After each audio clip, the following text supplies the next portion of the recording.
अर्जुन बोले, हे कृष्ण, आप कर्मों के संन्यास की और फिर कर्मयोग की प्रशंसा करते हैं।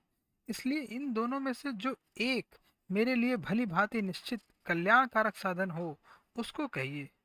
श्री भगवान बोले, कर्म संन्यास और कर्म योग ये दोनों ही परम कल्याण के करने वाले हैं, परंतु उन दोनों में से भी कर्म संन्यास से कर्म योग साधन में सुगम होने से श्रेष्ठ है। हे अर्जुन, जो पुरुष न किसी से द्वेष करता है और न किसी की आकांक्षा करता है, वह कर्मयोगी सदा सन्यासी ही समझने योग्य है। क्योंकि राग द्वेषादि द्वंद्वों से रहित पुरुष सुख पूर्वक संसार बंधन से मुक्त हो जाता है। उपयुक्त सन्यास और कर्मयोग को मूर्ख लोग पृथक पृथक फल देने वाले कहते हैं, ना कि पंडित जन। क्योंकि दोनों में से एक में भी सम्यक प्रकार से स्थित पुरुष दोनों के फल रूप परमात्मा को ही प्राप्त होता है। ज्ञान योगियों द्वारा जो परम धाम प्राप्त किया जाता है, कर्म योगियों द्वारा भी वही प्राप्त किया जाता है। इसलिए जो पुरुष ज्ञान योग और कर्म योग को फल रूप में एक देखता है, वही यथार्थ देखता है।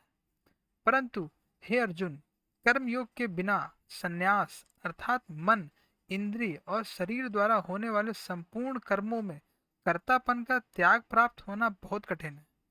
और भगवत स्वरूप को मनन करने वाला कर्म योगी परम ब्रह्म परमात्मा को शीघ्र ही प्राप्त हो जाता है।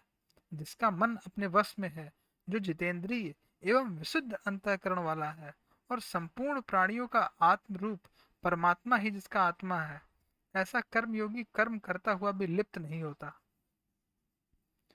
तत्व को जानने वाले सांख्य योगी तो देखता हुआ, सुनता हुआ, स्पर्श करता हुआ, सूंघता हुआ, भोजन करता हुआ, गमन करता हुआ, सोता हुआ, श्वास लेता हुआ, बोलता हुआ, त्यागता हुआ, ग्रहण करता हुआ तथा आंखों को खोलता और मूंदता हुआ भी सब इंद्रियां अपने अपने अर्थों में बरत रही हैं।